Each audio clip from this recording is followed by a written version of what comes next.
आइए दोस्तों, आज जानते हैं सीवी रमन इनके बारे में, जो कि भारतीय भौतिक शास्त्रज्ञ थे, जो कि एक बहुत ही प्रसिद्ध वैज्ञानिक थे। इनका जन्म 7 नवंबर 1888 में हुआ और इनका कार्यकाल 21 नवंबर 1970 तक चला। सीवी रमन इनका नाम चंद्रशेखर वेंकट रमन था। प्रकाश के प्रकीर्णन पर उत्कृष्ट कार्य के लिए वर्ष 1930 में उन्हें भौतिकी का प्रतिष्ठित नोबेल पुरस्कार दिया गया। उनका आविष्कार उनके ही नाम पर रामन प्रभाव यानी कि रमन रेज के नाम से जाना जाता है। 1954 में उन्हें भारत सरकार द्वारा भारत रत्न की उपाधि से विभूषित किया गया था तथा 1957 में उन्हें लेनिन शांति पुरस्कार प्रदान किया गया था। आइए उनके जीवन के बारे में जानते हैं। चंद्रशेखर वेंकट रामन का जन्म 7 नवंबर सन 1888 में तमिलनाडु के तिरुचिरापल्ली नामक स्थान में हुआ था। उनके पिता चंद्रशेखर अय्यर एसपीजी कॉलेज में भौतिकी के प्राध्यापक थे। उनकी माता पार्वती अम्मल एक सुसंस्कृत परिवार की महिला थी।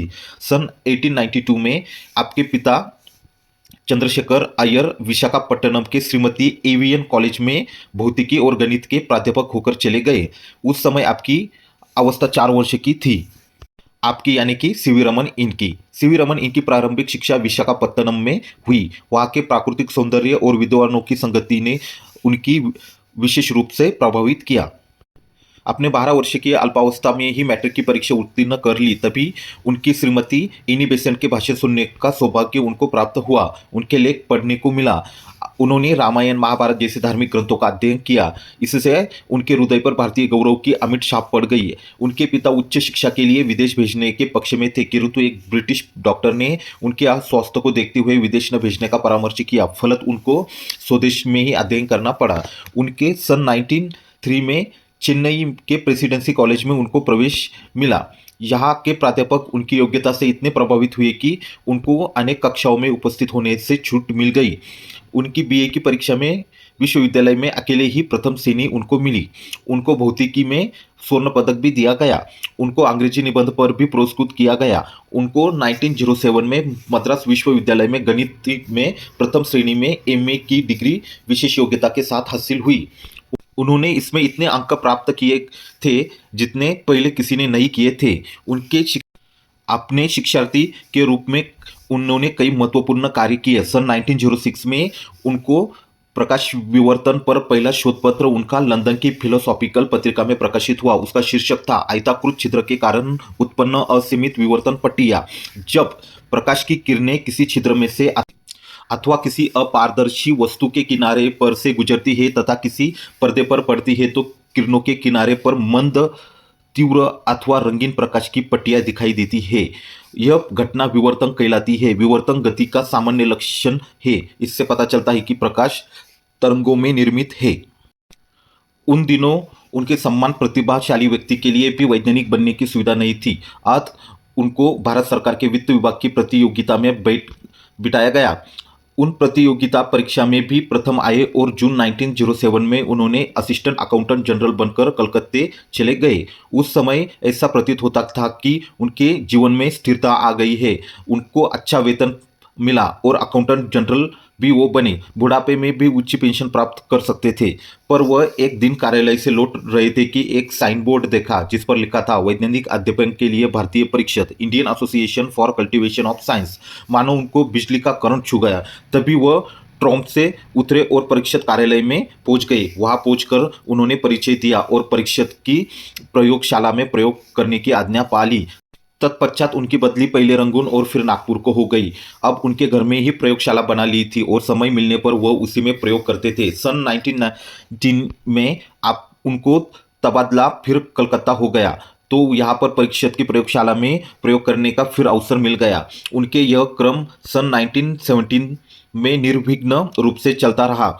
इस अवधि के बीच उनको अंशकालीन अनुसंधान का क्षेत्र था। ध्वनि के कंपन और कार्य का सिद्धांत, रमन जी वाद्योगिकी भौतिकी का ज्ञान इतना गहरा था कि सन 1927 में जर्मनी में प्रकाशित 20 खंडों वाले भौतिकी विश्वकोश के 8वें खंड के लिए वाद्य यंत्रों की भौतिकी का लेख वापस से तैयार करवाया गया। संपूर्ण भौतिकी कोश में उनको ही ऐसे वो लेखक थे जो जर्मनी में कोई भी नहीं था। कलकत्ता विश्वविद्यालय में सन 1917 में भौतिकी के प्राध्यापक का पद बना तो वहाँ के कुलपति आशुतोष मुखर्जी ने उसे स्वीकार करने के लिए उनको आमंत्रित किया। उनको उनका निमंत्रण स्वीकार करके उच्च सरकारी पद से त्यागपत्र दे दिया। कलकत्ता विश्वविद्यालय में उन्होंने कुछ वर्षों में वस्तुओं में प्रकाश के चलने का अध्ययन किया। इनमें किरणों का पूर्ण समूह बिल्कुल सीधा नहीं चलता है, उसका कुछ भाग अपनी राह बदलकर बिखर जाता है।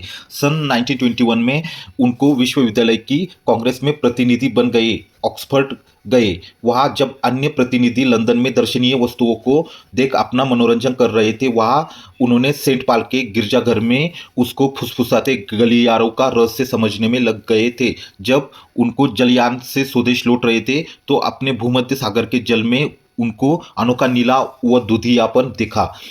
उनका ध्यान 1927 में इस बात पर गया कि जब एक्स किरणें प्रकीर्ण होती है तो उनकी तरंग लंबाइयाँ बदल जाती है।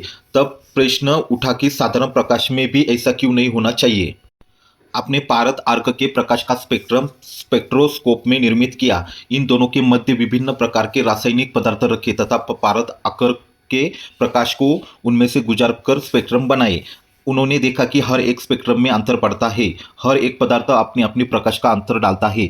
तब श्रेष्ठ स्पेक्ट्रम चित्र तैयार किए गए, उन्हें मापकर तथा गणित करके उनकी सैद्धांतिक व्याख्या की गई। प्रमाणित किया गया कि यह अंतर पारद प्रकाश की तरंग लंबाइयों में परिवर्तित होने के कारण पड़ता है। रामन प्रभाव यानी कि रमन इफेक्ट का उद्घाटन हो गया। अपने इस खोज की घोषणा 29 फरवरी 1928 को की गई।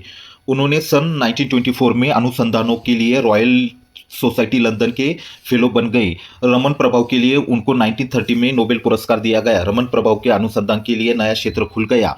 1948 में सेवानिवृत्त के बाद उन्होंने रमन शोध संस्थान की बेंगलोर में स्थापना की और इसी संस्थान में शोधरत रहे। 1954 में भारत सरकार द्वारा भारत रत्न की उपाधि से विभूषित किया गए। उनको 1957 में लेनिन शांति पुरस्कार भी प्रदान किया गया। 28 फरवरी 1928 को चंद्रशेखर वेंकट रमन ने रमन प्रभाव की खोज की थी, जिसकी याद में भारत में इस दिन को प्रत्येक वर्ष राष्ट्रीय विज्ञान दिवस के रूप में मान्यता जाता है।